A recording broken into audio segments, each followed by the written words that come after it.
Hello mates, thanks for listening in to another episode of Bob's Corner.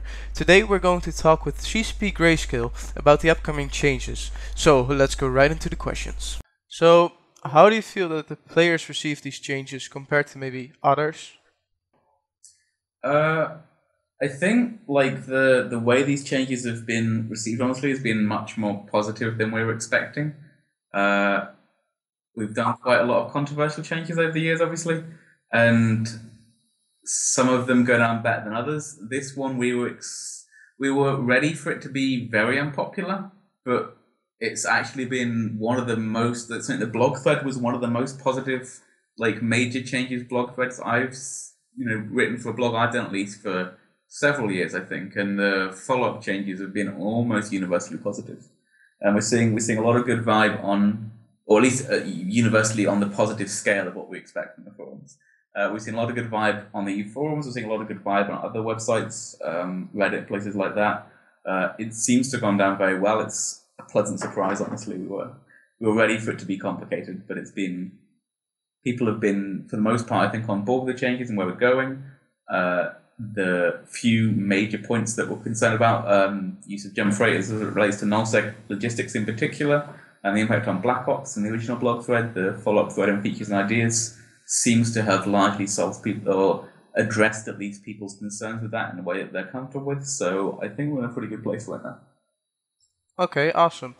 So could you maybe take us through the process that you guys took to get to the point you are right now, from where basically the start?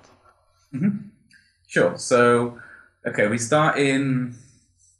I mean, obviously everything starts, at the beginning of time, or whatever. But in terms of the specific work we're doing here, before FanFest this year, I'm not entirely sure which month, it was March or April, we put together this working group.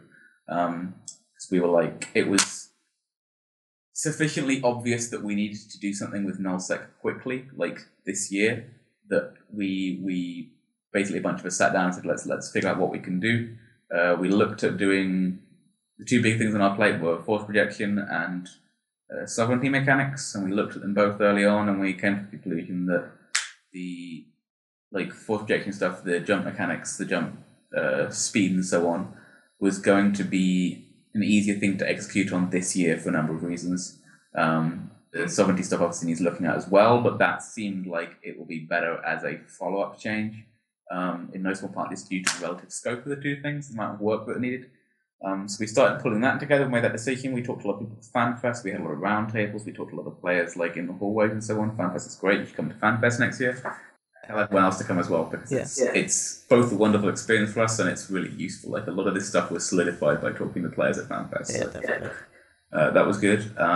So we sort of started pulling together plans for that. Over the summer, it becomes a bit more formal. CCP Seagull becomes executive producer during this period and kind of immediately says we need to do something about nullsec. So that kind of kicked the relative weight we were putting on these plans up a bit.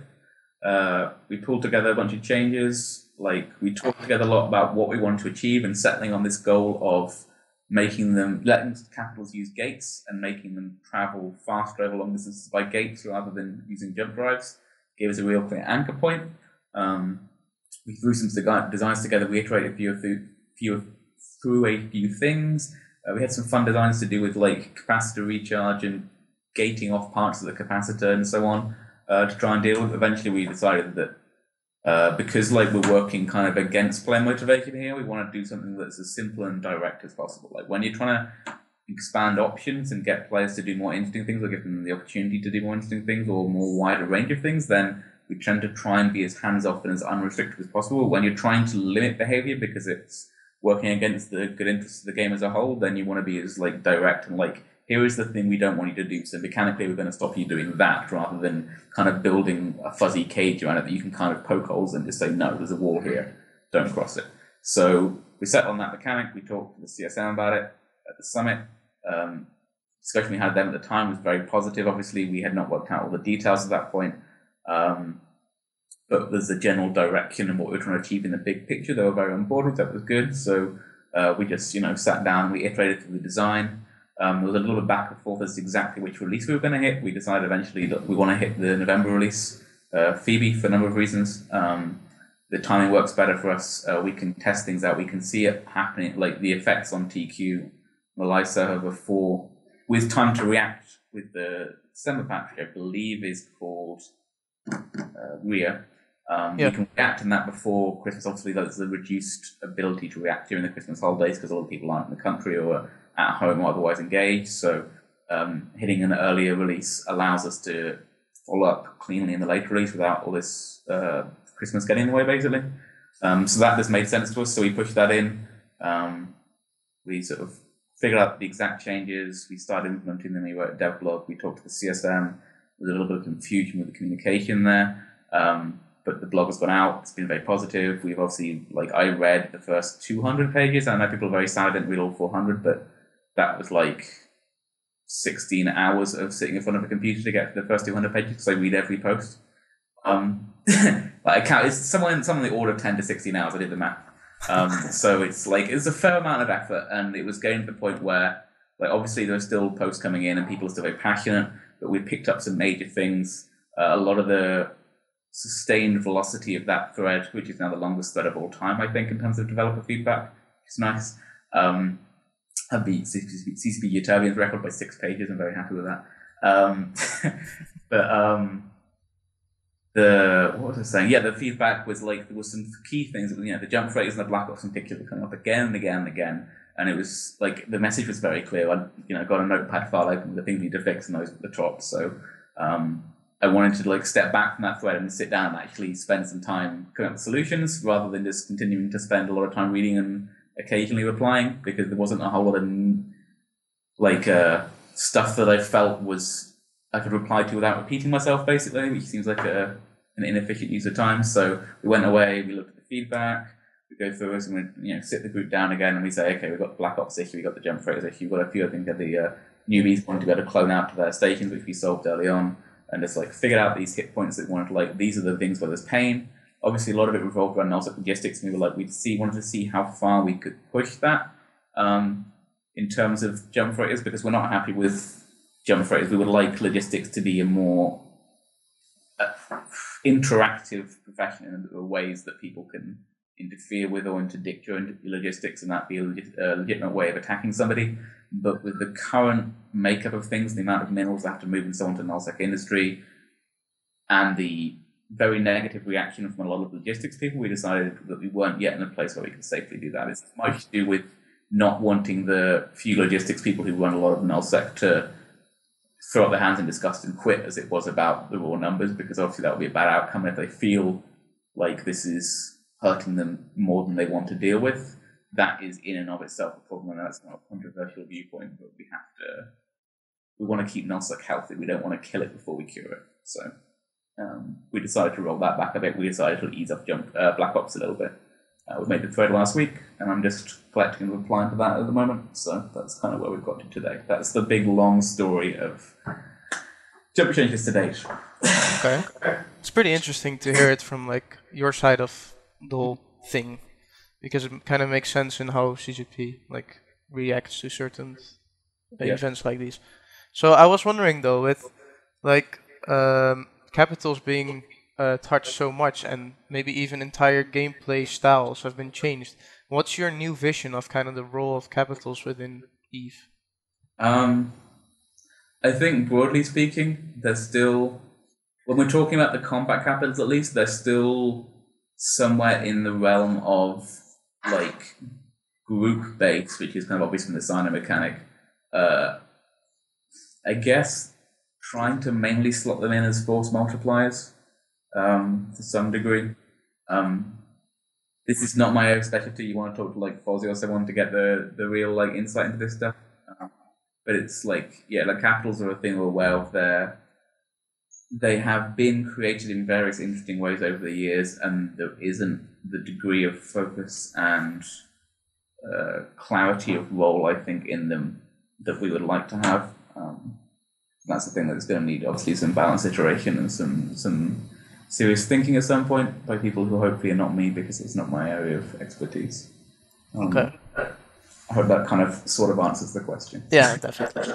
So, with logistics being changed and all, like way back when, the vision of CCP was kind of to on 0.0 was to get together with your friends, create a corporation, create or get more friends, invite them to become an alliance, and maybe get some soft.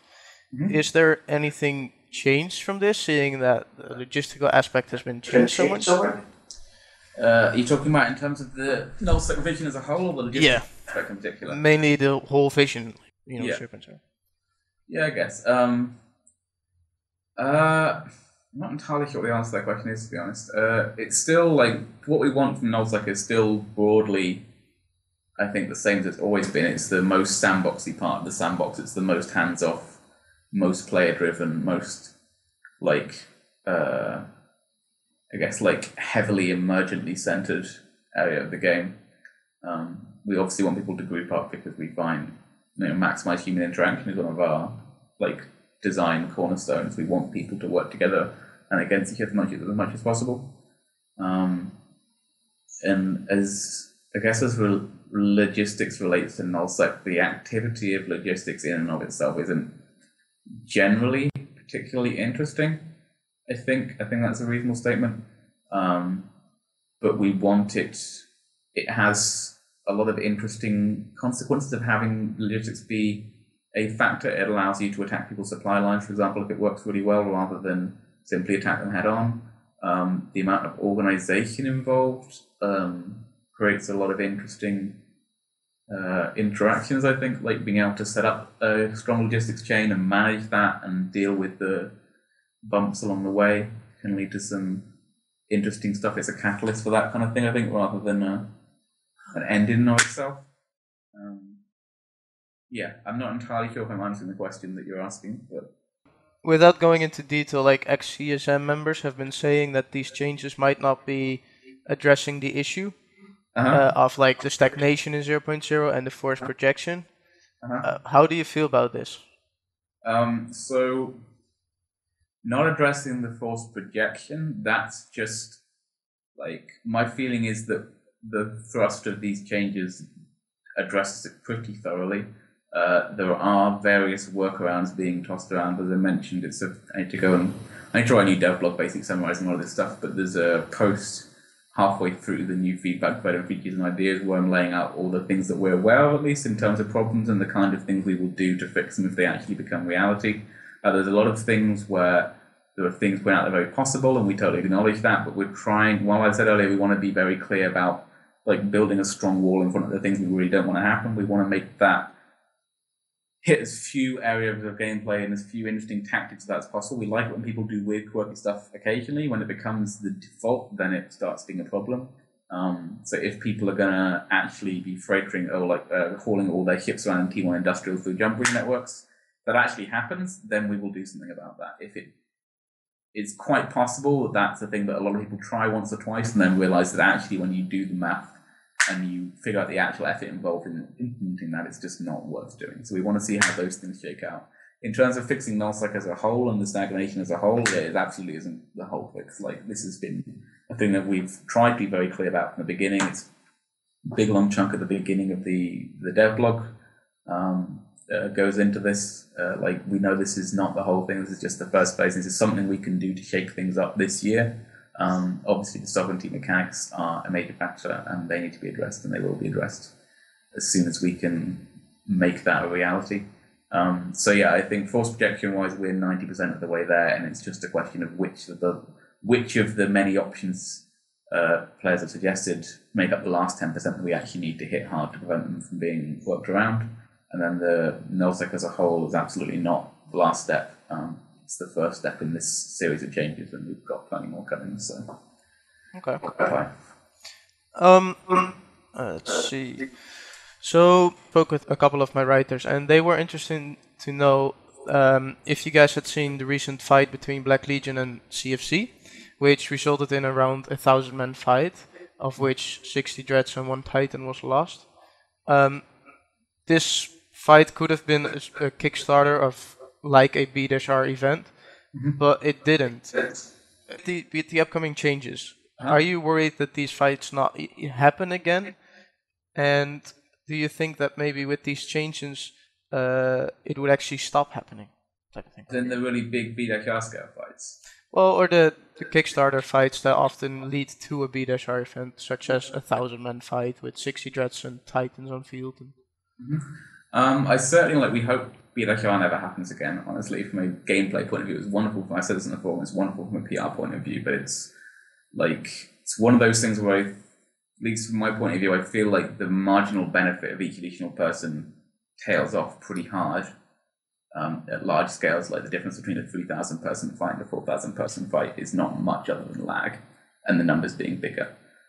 So trying to find the sweet spot between that and various other gameplay things is obviously a thing that we're trying to hit, and we're probably erring on the smaller side right now with these changes. The smaller catalytic fights, I think, would be happy to see them happening at the 1,000 man scale or whatever, like 500 aside or 700 aside kind of thing.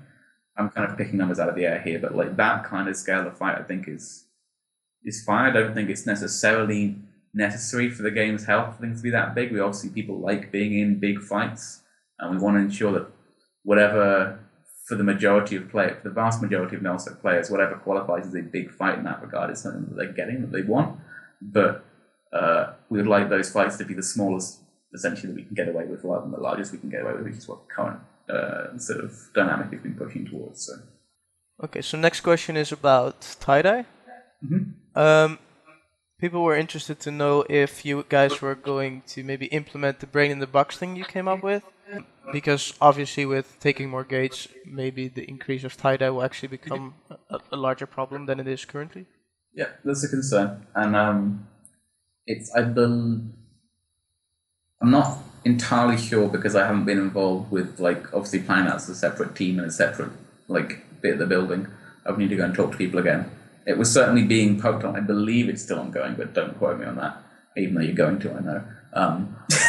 As in, that's I don't know what the status of that project is. We're obviously aware that large fleet movements through lots of gates is going to cause a lot of bumps. Obviously, the medium-term hope of these changes, in conjunction with other changes coming up in the near future, will be that the fleets moving around will be smaller, so this problem mitigates itself. But that's not a thing that we can rely on. We'd certainly like to get the performance improvements that we were talking about in the brain in the box stuff to the players at some point, because it's a clear win in terms of the efficiency of the system. I think, from what I understand, not being a programmer. So. Now if you have normal subcap ships and you warp to a gate at 0, you don't necessarily have to land at 0. Yeah. If you would do this with a Titan or with a Super, this could lead to a mass colliding, ending up you flying all over the gate's grid. Mm-hmm. Is there any thoughts being brought onto that topic? So I believe Master Plan has mostly fixed the issue for, at least he's revised the where you land in relation to what you're warping to code so that it's more consistent across ship sizes. Currently, I believe if you warp a Titan to gate at 0, a large part of the Titan ends up inside the gate because the current code is doing something odd. So that should be corrected so that everybody always lands with the front edge of their ship between 0 and 2.5k from the gate. And I think it applies in a similar way to station. I'm not sure the exact map is, but he's like a smart guy. He'll have figured out how to make that make sense. So individually, everyone should be landing in a safe spot now. If you warp a group of 50 Titans to a gate, there's no way that we can land them all within 2.5k without overlap. Just because of the math. We could kick the jump ranges out or do it per ship size. That starts to get very fiddly. I think our current kind of view is that this is essentially a solvable problem, and even if it's solvable in a bit of an ugly way, for example, obviously if you fleet warp all your Titans and then you all turn on your autopilot before you land, I believe you're pretty much guaranteed to all get the jump. If someone messes that up, they're going to bounce. But I think, as the physics tick that you land in, you've got time to activate the jump before you start colliding. So it should be possible if people are disciplined. If they're not, they might want to conga their Titans across space in terms of staggering the warp, so they're all landing, jumping and landing at different points. That's a thing that we're going to see what players experience on TQ in their current play styles and current play patterns, and then see how they change their play patterns, because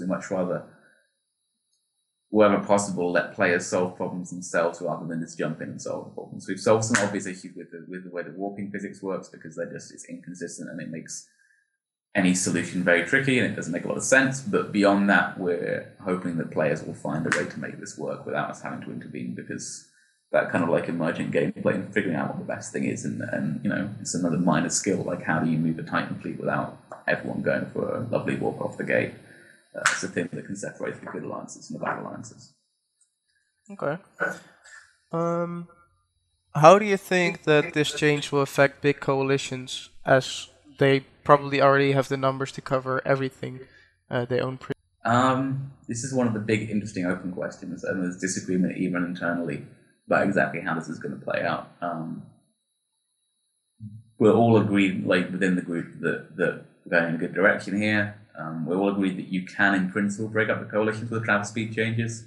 Like if we increased all warp times by a factor of like 100, like in terms of the time it takes across the system, the coalitions would fragment overnight, because if it takes you 3 days to move a constellation, then you're not going very far.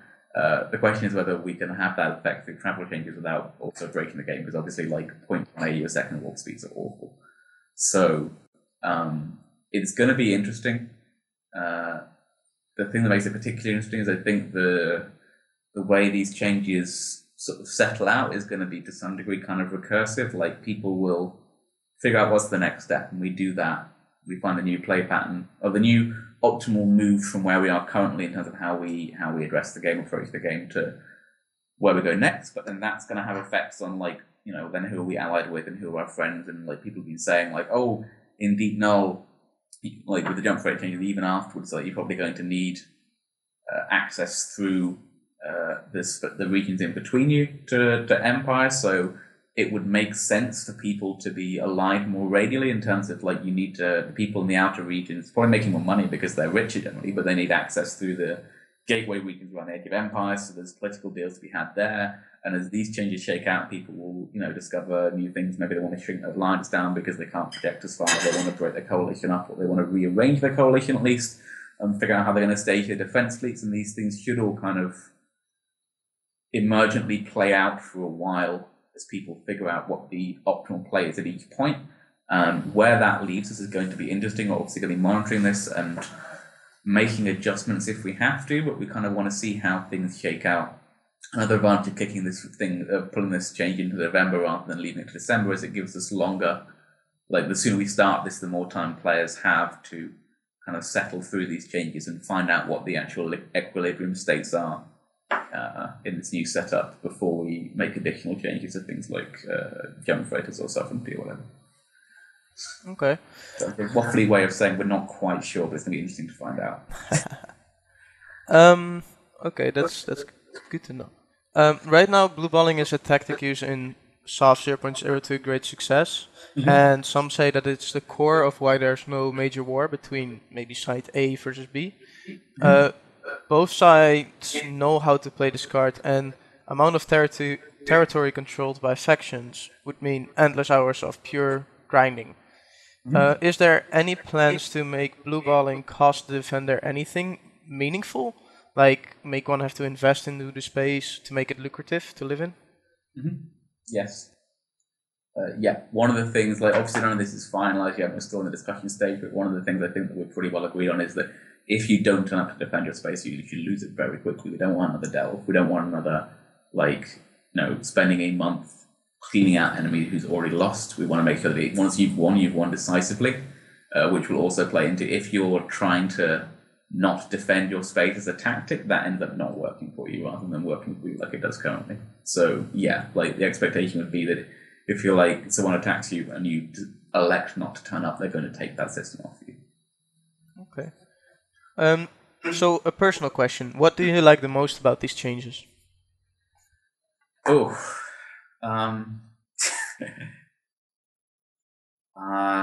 that's a good question. I think maybe the thing I like the most is that I'm finally getting the chance to fix a mistake I made in 2007 with the jump bridges. We put those in. It was my first major expansion, and we were doing new soft stuff, and it was like, what would be cool to let players put in their space so they can upgrade their space to use cool stuff? And like, hey, someone thought the idea of jump bridges, like, that sounds cool, let's add that. And I've kind of regretted it ever since.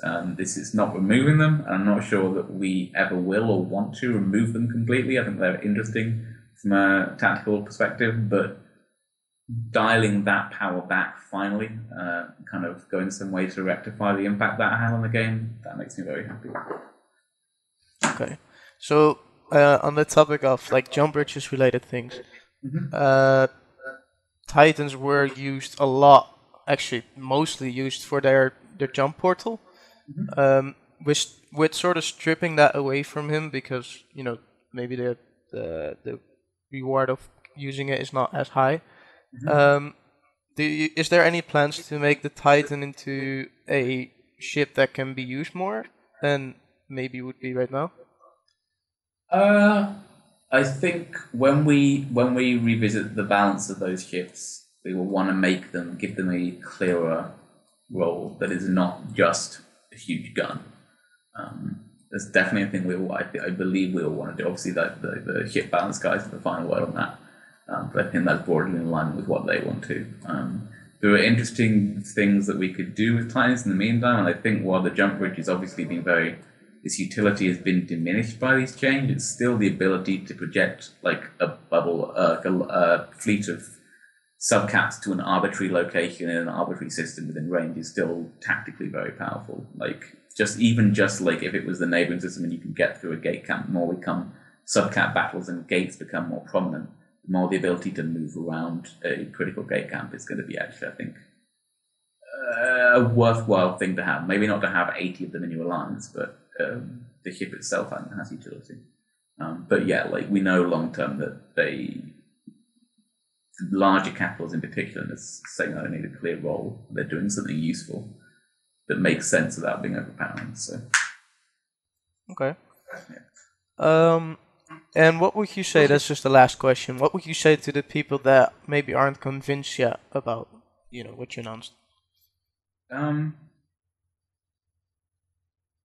Keep giving feedback, keep making clear arguments. Like we take number of posts into account when we're looking at issues, but like you're much more likely to make a change by one clearly worded post saying, here is the problem that we see, and here is why we think it's a problem, than you are by having 1,000 people post this sucks.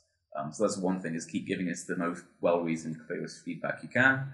And then, to a certain degree, let's see what happens. Let's all see what happens together. And some things are going to work out not so well, and some things are going to work out better, because EVE is a very complex game. And as I've said on the forums, if we can predict the outcomes, then we've already failed, because if we can predict them, the players can predict them. If the players can predict them, the players can solve them very easily. And if they can solve the system, then it's boring. So we're pushing what I think is a positive direction. We will be reactive. We will be seeing what happens. We will be listening to feedback on the forums after release and other places, and seeing how it plays out and adjusting accordingly. I think we all want the game to go in the same direction at this point. I think even the people who are very unhappy, I think for the most part, agree with our goals, at least the high-level goals of what we want EVE to be, and it's just a question of what implementation we use to get there. So we're pretty committed at this point to following through this for a while. We've got the changes to soft mechanics coming up, as I've said, and at some point, and we will want to have these jump stuff in a good place by the time we get to that. So it's not just like this is a nullsec thing and then we're going to wander off and do something else for a while. Like we're doing nullsec specific stuff for a while. So we will be making adjustments, and just follow with us, keep playing, keep seeing how it works out. Let us know how it's playing out for you, and we'll try and get the game into a place where everyone is happy with it.